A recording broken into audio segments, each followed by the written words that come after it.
All right, Raven, we won't trouble you any further. The answers you gave us, they'll do for now. Good. And I won't believe that my husband was a murderer. You won't doubt it when you hear all the evidence. I'm not going to listen to all those lies because I know you all want to see Gavin Wiley go free. Look, we'd be anxious about any innocent person being accused. Especially when he's been framed. How two seemingly intelligent people could possibly believe such a ridiculous story is beyond me. That my husband actually staged this elaborate scheme to get rid of a dance student. Raven, I think you're being deliberately dense. You know very well that Gavin Wiley was more than that to your late husband. He was going to take Jody Travis away from the dance company. So Skylar should have given him a medal because Gavin did him a favor. Obviously, Sky didn't think so. He wanted to get rid of Gavin and Gunther. My husband loved Gunther. He needed Gunther. So why would he want to shoot him? That is the question we would all like to see answered, and I was hoping that you'd be able to help us. The motive was obviously blackmail. Gunther must have known something about Sky, some secret. Damian, I told you once before, my husband did not keep secrets from me. He didn't? It's funny, you seem to me like the kind who would. Well, he told me everything. And I thought you said that was the last question. That was. Come on, Tyler, let's go.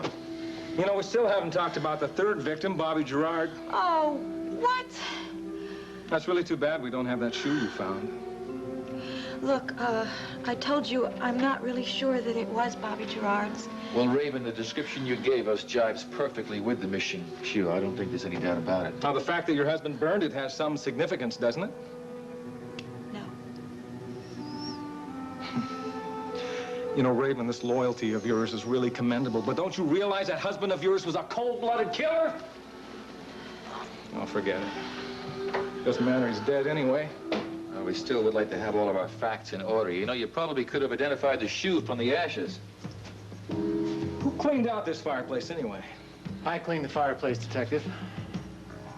Well, it wouldn't be because you had something to hide, would it? It's my job, Chief Mallory, to keep things tidy.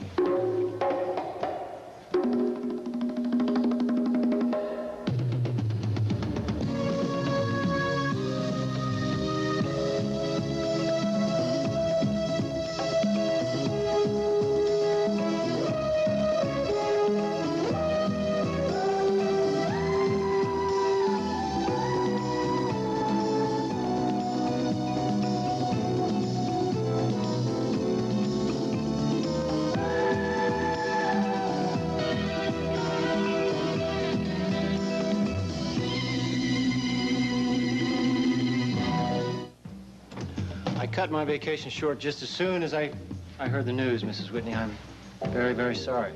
Thank you, Spencer. You're the only one who's expressed any sympathy in this room. That's not true. We all know you've suffered a loss. I didn't think it was right to stay away at a time like this, and if there is anything that I can do... Well, Spencer, there's something that you can do for me. You can tell me what you know about the shoe that walked into that fireplace. I don't know very much, Chief Mallory. One evening, Mrs. Whitney called from No, Switzerland. that's not true. Skylar called. I just talked to Spencer and I asked him about the shoe. And you thought you left the shoe in the living room? Yes, I did, but then somehow it accidentally got in the fireplace. An accident named Skylar. Wait a minute. Spencer, are you sure that you didn't burn the shoe? No, Mrs. Whitney, I didn't. Well, Skylar thought that maybe the shoe might have belonged to one of Spencer's girlfriends. What do you have to say about that, Spencer? I have never had a personal friend in the Whitney automobile. Now, calm down, Spencer. We're certain whose shoe that was. And even a clean fireplace is not going to alter our conviction. The only conviction you want to alter is Gavin Wiley's, and I think it's a conspiracy, and I really am sick and tired of hearing about it. We say we're going to get out of here. Let's go. You're right. I'll be leaving, too, if you wish, Mrs. Whitney. Oh, no, please don't, Spencer. You're the only one on my side. I'm here to help in any way I can. Good. Please stay with me, okay? I need you. I'll be happy to. Raven, where is Geraldine Saxon? She's staying in a hotel, and she's probably very happy. Raven, don't you think Will you please leave? Good morning. Spencer, you want to know something? What, Mrs. Whitney?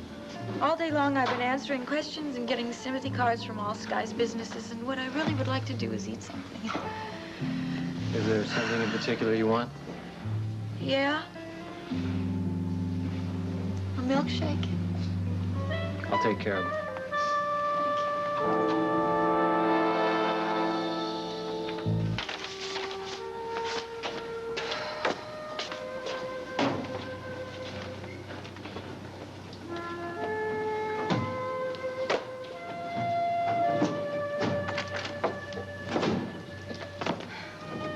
Well, how was your dinner party?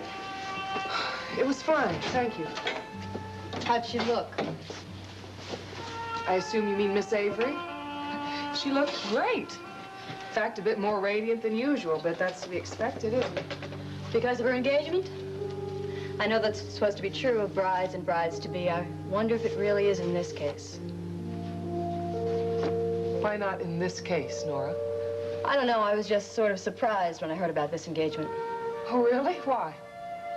I don't know them very well, but one does get first impressions. Listen, never mind. Well, my impression is that they are very much in love with one another. Well, you know them better than I do, of course. I don't know Chief Mallory at all. But I don't know, he seems sort of staid to be with a woman like Jinx Avery. You know, you're getting awfully far behind on this viewer correspondence. Maybe you should ask Andrea to help you. But I don't need any help, Mrs. Kavanaugh. I can handle it myself. You know, sometimes I think you handle a bit too much. Good morning. Good morning. Oh, Geraldine, good morning. I really want to talk to you. Nora, why don't you go see Andrea anyway? Maybe you can get out last month's mail. If you insist, Mrs. Kavanaugh. Oh, Geraldine. Oh, I'm so terribly sorry about what happened in Switzerland. You must feel so sad this morning. Yes, I am very sad. Well, why did you even come in? You should have stayed at home. No. I couldn't bear to be in that hotel suite just listening to all those reports and rumors. You mean you still don't know what actually happened? All I know is that Skylar is dead. And that Raven is a widow for the second time in her life. But you do know that it was murder. I mean, that seems to be confirmed. But what motive? And now they're saying that Skylar is responsible for the death of 2 people. My God. Oh, I know it. I know how you must feel. I'm thinking about what Raven can feel. That's all I can think of right now. What, you haven't seen her yet? No. She made it very clear that she doesn't want to see me. My heart aches for that girl, and there's nothing I can do about it. You know, I had the most terrible premonition while those 2 were in Switzerland. A terrible fear of something happening. And I was wrong. Oh, but something did happen. But my fear was for Raven. I had the feeling that it was Raven who was in danger. And all the time it was Skylar. Good Lord. How she must be suffering now. Oh, Spencer, you've outdone yourself. I'm glad you're pleased, Mrs. Whitney. Oh, boy, this is fabulous.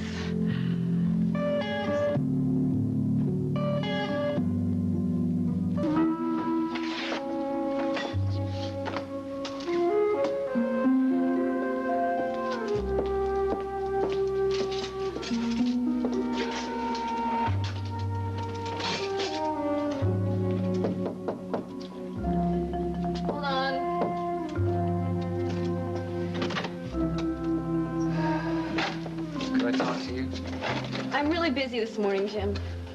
They say heads are clearer in the morning. Well, mine was very clear last night. Well, mine wasn't. Mine was spinning. You didn't give me a chance to talk to you about this. You didn't give me a chance to say 10 words in my defense. Look, why don't we just say goodbye? It was nice knowing you. Better luck next time. All right, if that's what you want. But not before I get to show you another side of me. Oh, am I gonna get the real side this time? Just listen. Please just listen for 5 minutes. Now get this picture. A guy's in California. He's sitting with his buddy. He's talking about all the old things, about how pretty the girls are and how bad the smog is and how hard it is to get an acting job. Excuse me. And all of a sudden he sees a newspaper article. And it's about himself. About a guy named James L. Diedrichson.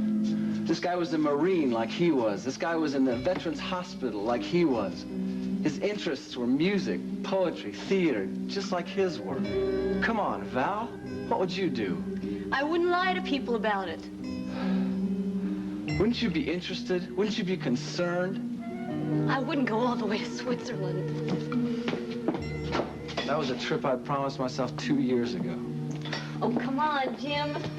You went to get your story straight. You went to get your Rumpelstiltskins and your Magda Nepperlings and all those convincing details. It was a lark, Val. It was a game. It was something to do. It was just an adventure, for Pete's sake. I was so curious about it. My life at that point was so dreary. I wanted something new in it. Like an heiress? Wrong. I never thought of the money. My God, Val, you think I thought of the money after I met you? You know, you're really something, Jim. You're a much better actor than I ever gave you credit for. You know it didn't make any difference when Uncle Sam took that supposed inheritance away from you. You do know that. Yes, I know that, and I really wish you wouldn't say any more. Just go. I'm trying to say I'm sorry. Well, I'm sorry, too. I'm sorry that I didn't listen to Kelly a long time ago. I'm not proud of what I did, but I tried at least a dozen times to tell you. Why didn't you? I lost my nerve. I was afraid I'd lose you. You won't believe this, but I was on the verge of telling you, and Kelly came in, and he did it for me. Jim, I don't want to see you anymore. Is that clear enough?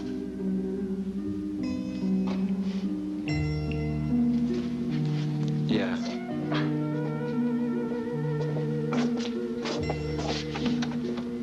I'm sorry.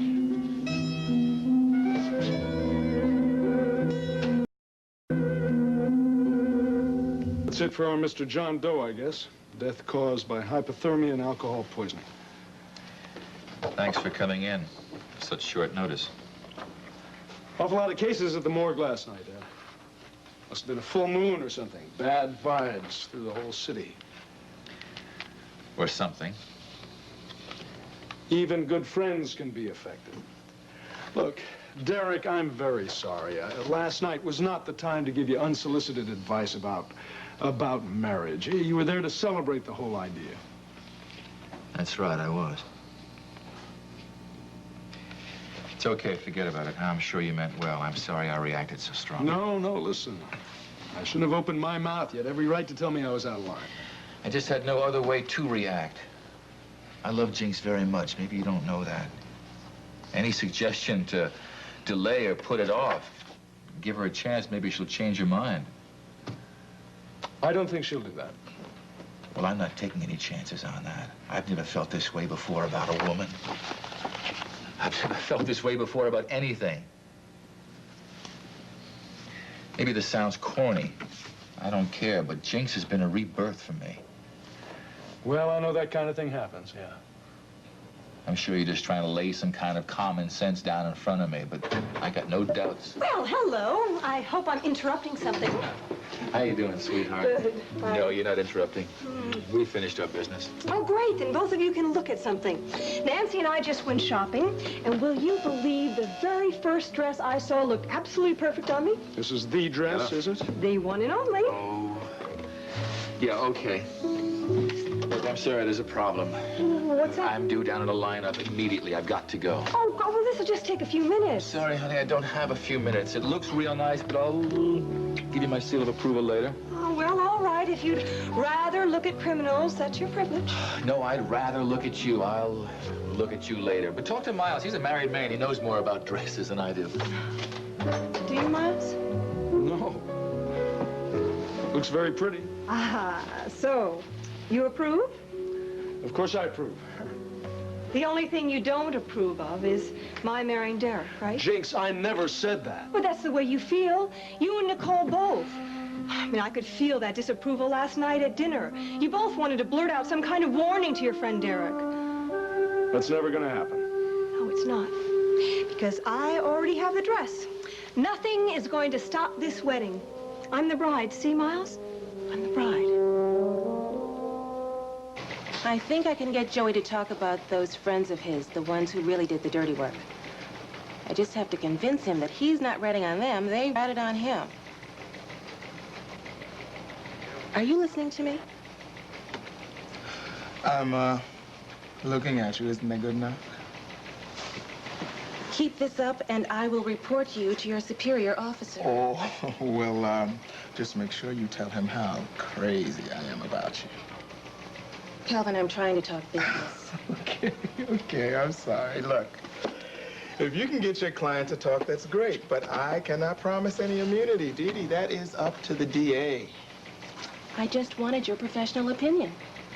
Oh, well, in that case, counselor, my professional opinion is that you are beautiful.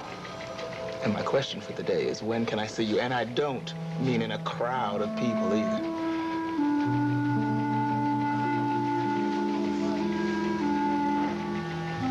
Calvin, I told you that I loved you because it was silly for me to try and hide it anymore. I certainly wasn't fooling anybody. I don't know. You almost had me convinced. Nothing's changed, you know. You're still married. And I'm not sure I want to Be the other woman? No, I was going to say to be a fool. Which is what I would be if I fell into that trap. Look, Didi, I'll tell you what. Let's have dinner. I won't be amorous, I promise. We'll just talk, see if we can get this thing sorted out, okay? And maybe I can get you to talk business? Is that an okay? That's a maybe. Ah, it's a start.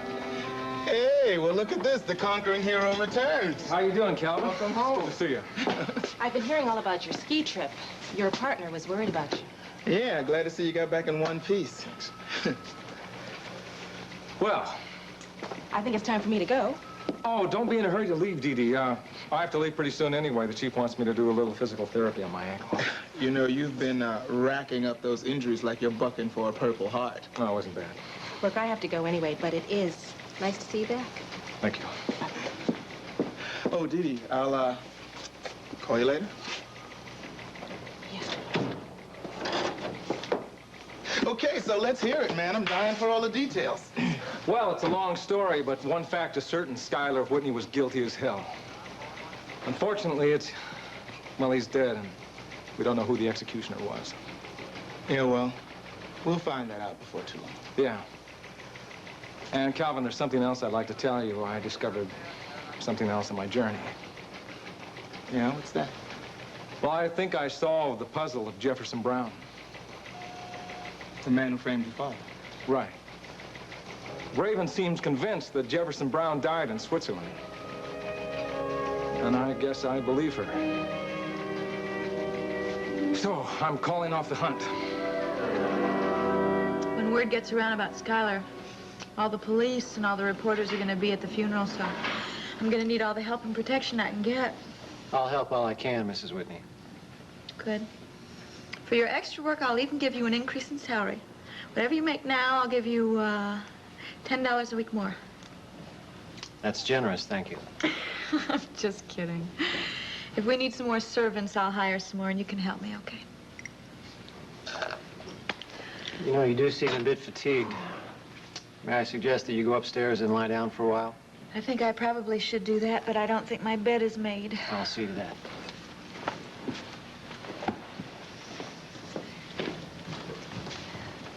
I'll get it. Yes, ma'am. Oh. Raven, I know you don't want to see me, but I decided to come anyway. After all, he was my family, too.